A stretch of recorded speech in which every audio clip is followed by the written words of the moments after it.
Computers, I've loved them since I've been able to afford to have my own, right back in the beginning of the modern home computer era, the 1980s. And I've owned a large number of different kinds of computer, and I've expressed publicly loyalty to this kind or that kind. But recently my mind has turned, as many people's have, to this whole business of free software. And there's a lot of confusion about what this means. And I'd like to help clear it up, because this happens to be a year of celebration, and I want to help us all celebrate it and to look forward to the future of free software.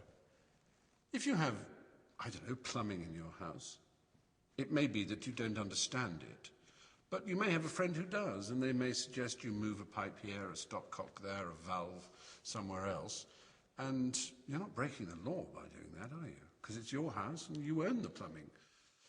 You can't do that with your computer. You can't actually really fiddle with your operating system, and you certainly can't share any ideas you have about your operating system with other people, because Apple and Microsoft, who run the two most popular operating systems, are very firm about the fact that they own that, and no one else can have anything to do with it. Now, this may seem natural to you, why shouldn't they? But actually, why can't you do with it what you like? And why can't the community at large alter and improve and share? That's how science works, after all.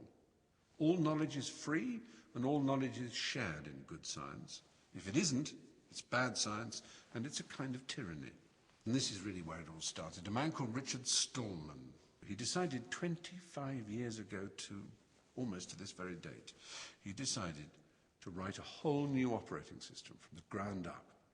He called it GNU, which stands for GNU is not Unix, because it isn't. It's similar to Unix in many ways, but every element of it, every module, every little section of the code, and it's a gigantic code because it's to run on many, many platforms, is run by the community, is run by coders out there who are welcomed into the GNU community to help improve the software.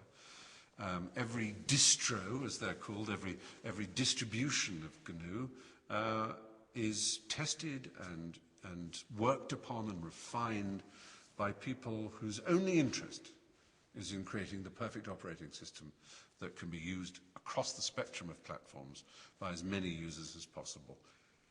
Now, there came a time when the kernel, which is the sort of central part of an operating system, needed to be written, and a man called Linus Torvalds, of whom you may have heard, wrote the kernel, and it was named after his name, Linus. It was known as Linux, or Linux, as some people pronounce it. And Linux is the kernel that runs within GNU. And I'm here, as it were, simply to remind you that GNU and Linux are the twin pillars of the free software community.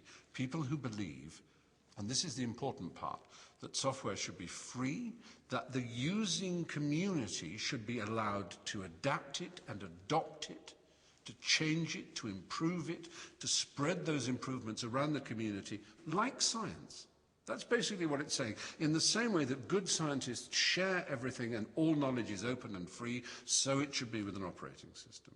So if you're a supporter of GNU, if you're a supporter of Linux and Free Software Foundation, well, what can I do, you're probably wondering. The most obvious thing you can do is use a GNU Linux operating system on your own computer. It's a lot easier than you might think. Go to GNU.org and see if you can find a distribution that suits you. Probably, if you like a good graphical user interface, something like GNU Sense.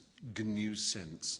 You'll see it there on GNU.org. Or, if you're a really smart cookie, you might want to do your own coding. You might want to contribute to the sum of knowledge that makes GNU and Linux what they are. Either way, I hope you will join me in wishing GNU a very happy 25th birthday. Let's do that now, actually.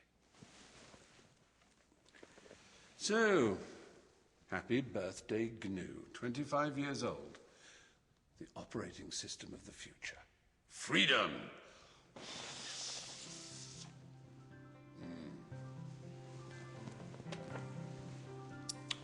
Chocolatey good. The tastiest operating system